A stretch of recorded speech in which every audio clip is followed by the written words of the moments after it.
So we're in the East Bay and we're about to go to Mama Papa Lithuania. It's said to be the only Lithuanian restaurant west of Chicago. I don't know that much about Eastern European cuisine, so we're gonna find out today. Traveling around the world, I explored so many cuisines, but as Lithuanians, when we come to US, especially West Coast, there's no Lithuanian food. I decided that, you know what, I need to make a little move, and I talked to my mom and we just cooperated together and decided to open it. So what's the dish that we're gonna be seeing? It's called cold borscht, the thick kind of yogurt-based soup. Okay, so this is just some grated boiled beets? Then the rest is like fresh cucumbers, green onions, dill. So a lot of dill in your guys' cuisine too, is like the predominant? Yeah, dill is very popular. You know, Lithuania is about 9 months cold pretty much. So when the summer comes and when the dill starts growing, it gives this great, you know, summery taste. So we're using this high quality farmer's yogurt. I love how vibrant it is. I think of cold countries, everything's kind of stewed down, but this is, you can see how fresh it is. Yeah, so it's really traditional and very old dish in Lithuania.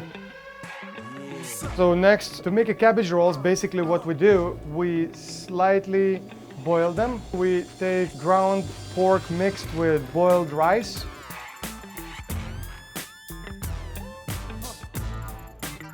And there you go. We are frying slightly just to keep all leaf together. Oh, yay! And the next step is to boil it. It absorbs more flavor from the onions and carrots. Hey! Hey, chef. Who is this? I'm sure it's gonna be better cooked than I am. My daughter, my little baby. Yeah. Well, it's awesome to have her in the restaurant. So 3 generations in the restaurant now, you see, right? Yes. Yeah, that's beautiful. So while cabbage is cooking, we're going to do another dish, which is potato pancakes with meat in it. Okay. We need to prepare the potatoes. We're gonna use this amazing machine for grating them. Whoa, that thing has a lot of power, huh? Oh yeah, the real deal. Holy shoo-shoos, that is amazing. Now we're preparing the meat, which is basically ground pork with seasonings and onions. Take a piece of dough, potato dough, make a kind of like a patty.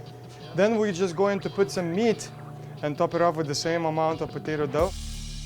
Any memories of eating potato pancakes?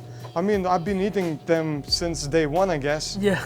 But my favorite used to be when mom used to make lots of it, and then after dinner, you know, leftovers. A couple hours later, they're still warm. She used to put between 2 plates and wrap into the towel and put under the pillow to maintain the heat.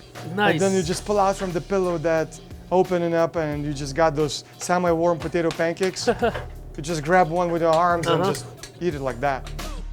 And the last step is just to pan fry them. All right, that looks good, huh? Nice golden brown.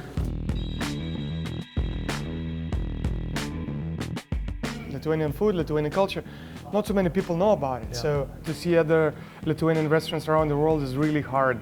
It's basically like to find a needle in the haystack. Yeah. Why don't you think that there's no Lithuanian restaurants? Maybe one of the answers would be that Lithuanians are very humble.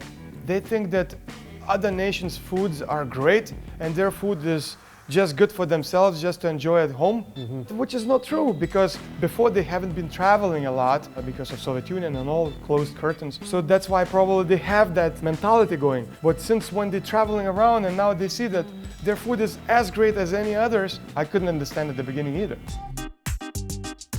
I always thought of potato pancakes of just having potatoes and that's it. It turned out all right. Oh, look at the color of it. Just some sour cream, usually on the side right there. Wow, chef, you made a good job on this. Delicious.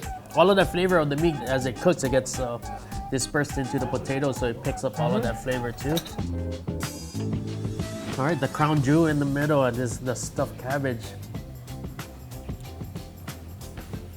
It's awesome because the dish should feel just so humble and warming. Even though I've never had Lithuanian stuffed cabbage, it reminds me of something that I want to eat when I get home. I look at this and I think of summer. I love the freshness of it. Yeah, like my mother's. Exactly. When I opened the restaurant, many Lithuanians keep coming and asking, oh, so how the other people, did they like cepelini, potato dumplings, or cabbage rolls? Expecting that, oh, they didn't like it. And I'm like, no, everybody loved it. They're like, really? I said, yes, because our food is great. Yeah. And they're like, wow. I love that humbleness. Confirms that. Tell me about Lithuania. What makes Lithuania Lithuania? We've always been as a gateway to East and West. We try to keep our Baltic heritage, which is basically rich in mushroom, in berries, in fish. But then later, once that all these nations start marching back and forward, so we start picking up lots of exchanges. And that's just a bit of representation of the culture. We didn't have much of the books released until mid-centuries. What was existing in Lithuania, it was word of mouth. From generation to generation, just the words were traveling. So the language was traveling. That's why we have so many words from Sanskrit. None of the other languages kind of maintain that much. So what's the importance of having a Lithuanian restaurant for your daughter? The heritage and the little bit of culture is being passed to my younger generation, which is basically my daughter. She can still know where the dad's culture came from. Yeah. So she comes here every day. She knows that here she's gonna get potato dish or cabbage dish. She hears the language, not only from me, I mean from customers. You created a spot where other Lithuanians can come and feel at home. Hopefully you're a catalyst for other restaurants across the country to open.